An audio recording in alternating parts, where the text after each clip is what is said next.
Ce greu e să construiești o casă. De fapt chiar este. Hai să vedem ce am făcut săptămâna asta. De fapt cam ce am făcut luna asta, pentru că ne-am luat cu atât de multe evenimente și treabă încât nu am apucat să vă mai spunem aici pe YouTube. Dar puteți în continuare să ne urmăriți pe Facebook și pe Instagram. Eli vorbește, acolo postăm updates mai des.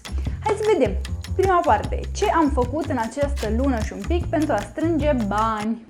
Păi am continuat același principiu win-win.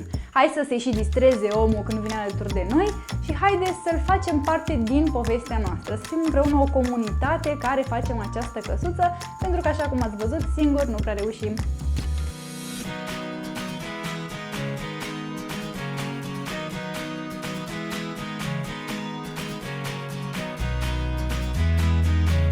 Culegem prune, uite-le. Dacă nu le culegem cu codiță, nu rezistă peste iarnă. Parte? Băi, o suc mai bun ca asta n-am băut în viața mea și nu că e lui Corina, dar zic așa, încercați și voi și vedeți. Hai, dă noroc cu sucul lui Corina. Cheers! The future's not ours to see. Que sera, sera. What will be, will be. Que sera, sera. Eu sunt fericită că în timp ce strângeam bani pentru căsuță, am reușit să o ajutăm și pe Corina să valideze această idee de brunch în livada părinților ei. E o afacere de familie de foarte mulți ani și uite ce se întâmplă atunci când fata tânără și modernă aduce anumite idei din afară și le aplică pentru această livadă de mere de Băinești. Follow! 2. Atunci când v-am zis că noi acceptăm orice idee de fundraising, doar să ne o propuneți, oamenii chiar au luat în serios. Un prieten de-al meu, Sorin, mi-a scris că el, cum face atât de multe evenimente pentru copii, are un parteneriat cu cei din Carrefour Ploiești și că o să facă un hiper sandwich. Că e cu mâncare moca, cu muzică faină de la niște copii talentați și că lipsește o cauză. Păi nu știm noi o cauză faină cu 6 copii și o căsuță? Fac, am venit acolo, am zis hai că într-un raion de mâncare nu mai vorbise.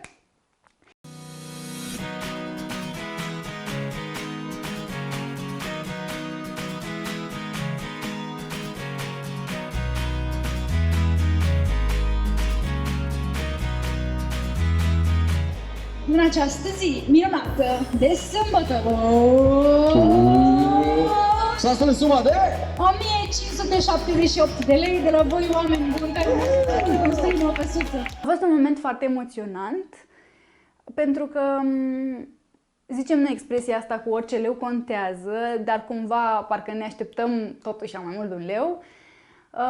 În Carrefour, acolo în magazin, chiar puteam să văd, să apreciez chiar fiecare leu. A venit o bătrânică, m-a luat în brațe, mi-a zis cât are pensia ei, nu vreți să știți, și că nu doar că a pus și acolo un bănuț, ba chiar l-a tras pe domnul cu părul alb din spatele ei care doar mânca atâta și nu punea nimic. Păi nu te rușine? Ia pune și tu acolo un leu. Ideile de fundraising continuă, la fel de diversificate, de la a merge într-o corporație și a face un bake sale,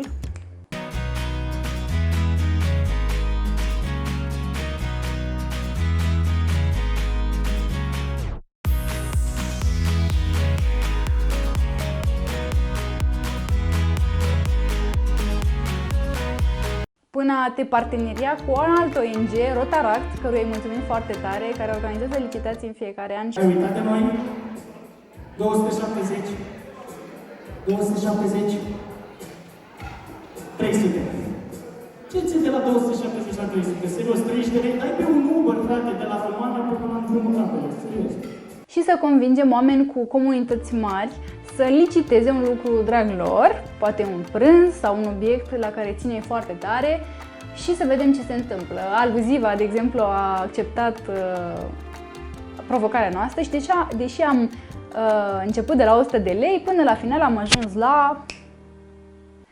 Dar lucrurile nu s-au oprit aici, pentru că am organizat 2 evenimente cu care, probabil, dacă ne urmăriți, ne-ați suportat destul de mult, dar am muncit foarte mult la ele. Vorbim de un teatru, felicitări un teatru, mulțumim că ne-ați primit un teatru, este cel mai tare teatru independent, chiar așa numește, da, un teatru, pe care vă invit să-l urmăriți, unde aici ne-am adresat celor care ar aprecia un concert de vioară și un spectacol de teatru de improvizație. Ne-am emoționat, după care am râs, am strâns bani și nu doar atât. Din nou, nu e vorba doar despre bani, e vorba despre oamenii pe care i-am atras acolo, i-am și revăzut la următorul eveniment și continuă să ne urmărească și în online.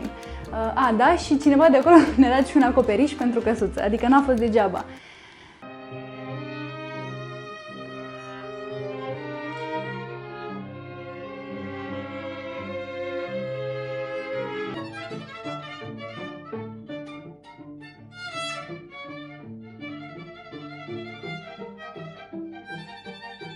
Le mulțumesc celor care n-au copii pentru că dau dovadă de foarte multă empatie, având în vedere că sunt în seara asta aici.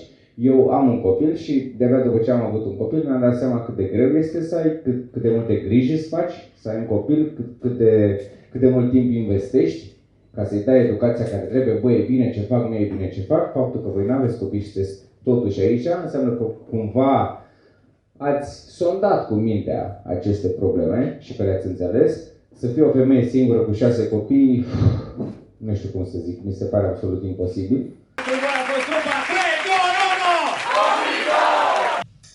Și cum a început căsuța asta, v-am spus, ce nu v-am spus, este că el nu este singură. Credeți-mă că dacă aș fi fost doar eu, aș fi fost o tipă cu un vis.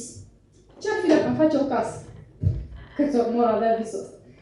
Numai că el vorbește cu atâta patos, încât a cunoscut câțiva oameni. Acum mă voi da și de pe scenă și vă rog să aplaudați cât de tare puteți voi. Tare. După ce ne-am încălzit aici cu 70 de persoane și cu o atmosferă foarte primitoare, ei bine, am continuat cu 9 octombrie, unde am făcut un dita concertul Ca să facem bine, unde am avut 11 artiști care au venit pentru noi.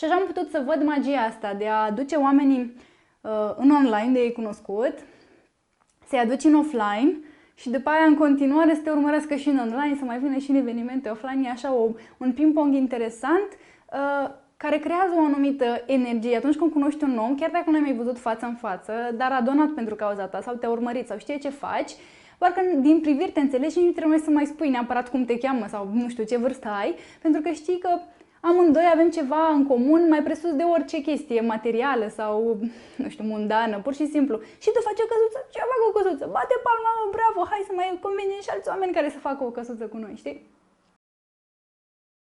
Urmează o perioadă de foarte multe petreceri, de Halloween sau de Crăciun, în care s-ar putea să n-aibă nicio cauză lângă. Adică dacă știți evenimente la care, acolo, lângă bar, lângă scenă, nu v-ar deranja să fie o urnă pe care să scrie Eli construiește ca să facem bine, dați-ne de știre și noi să venim acolo cu un speech drăguț și o echipă energică. Orice idee ați avea, puteți să ne scrieți. Am primit și un porc de Crăciun, am primit și găleți de brânză de capră pentru copii, primim și mâncare și apă și orice au necesar muncitorii, pentru că o să începem, dar vă spun, un episodul despre construcții. Și așa că uimiți-ne! Cam atâta, dragilor, asta am reușit să facem într-o lună și un pic, atâția bani am reușit să strângem, doar cu ajutorul vostru. Fiți alături de noi, pentru că până data viitoare eu vă garantez că... Ei, construiește, consumăm!